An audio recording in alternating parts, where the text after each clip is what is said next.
আমাদের পশ্চিমবঙ্গের সমস্ত জেলাতেই শুষ্ক আবহাওয়া বিরাজ করছে। আর রাতের তাপমাত্রা বা ন্যূনতম তাপমাত্রা অনেক জায়গাতেই স্বাভাবিকের থেকে 2 থেকে 3 ডিগ্রি পর্যন্ত কম রয়েছে। আর এখন আমাদের আগামী 7 দিনের যেটা পূর্বাভাস, তাতে আগামী 7 দিনেই রাজ্যের সমস্ত জেলাতেই শুষ্ক আবহাওয়াই থাকবে। রাতের তাপমাত্রা আগামী 2 দিনে তেমন তারতম্য হওয়ার সম্ভাবনা নেই।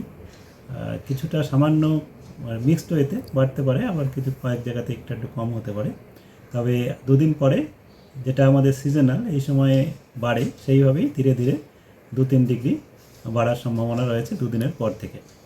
2 দিন পর্যন্ত একই রকম থাকবে, তারপরে ধীরে ধীরে 2-3 ডিগ্রি পর্যন্ত পরের 3 দিনে বাড়বে। তার মানে হচ্ছে আপনার আজকে 10 আর 11তে তেমন তারতম্য নেই, কিন্তু 12 থেকে 15 এই সময়ে রাতের তাপমাত্রা বা ন্যূনতম তাপমাত্রা 2 থেকে 3 ডিগ্রি পর্যন্ত প্রায় সব জায়গাতেই বেড়ে যেতে পারে, যেটা স্বাভাবিকভাবেই হয়।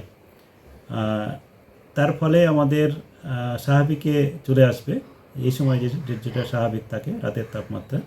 আর দিনের তাপমাত্রা বেশিরভাগ জায়গাতেই স্বাভাবিক বা স্বাভাবিকের থেকে একটু কম রয়েছে, সেটিও স্বাভাবিক হবে। এই মুহূর্তে আমাদের তেমন কোনো সিগনিফিক্যান্ট বা তেমন ওয়েদার সিস্টেমও আমাদের রাজ্যের জন্য নেই। পশ্চিমে ঝঞ্ঝাও এই মুহূর্তে আমাদের দিকে বা ইস্টার্ন ইন্ডিয়াতেই আমাদের কোনো কিছু প্রভাব তেমন নেই। স্বাভাবিক যেটা সিজনাল ওয়েদার সেটাই থাকবে।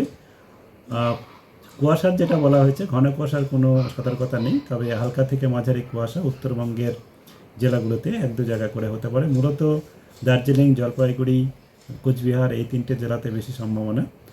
আর কলকাতা তার পার্শ্ববর্তী অঞ্চলের জন্য যেটা বলা হয়েছে, কলকাতা তার পার্শ্ববর্তী অঞ্চলে শুষ্ক আবহাওয়াই থাকবে আগামী 7 দিনই।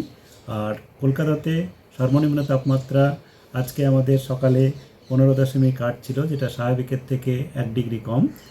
আর আগামীকালও 15 থেকে 16-র মাঝামাঝি থাকার সম্ভাবনা। তারপরে 16 এবং তারপরে 17-18 পর্যন্ত তারপরের দিকে যাওয়ার সম্ভাবনা রয়েছে, যেটা স্বাভাবিকে আসার সম্ভাবনা আছে, স্বাভাবিক হয়ে যাবে। আর সর্বোচ্চ তাপমাত্রাও তাই, সর্বোচ্চ তাপমাত্রা 26 থেকে 28 এই রেঞ্জেই, এখন 28-এর কাছাকাছি স্বাভাবিক। আগামী কয়েকদিনের মধ্যে 2-3 দিনের মধ্যে হওয়ার সম্ভাবনা রয়েছে। আজকে যেমন 27-এর কাছাকাছি থাকার সম্ভাবনাই রয়েছে। এখন যেটা আমাদের স্বাভাবিক ওয়েদার সেরকমই থাকবে বলে পূর্বাভাস দেওয়া হয়েছে।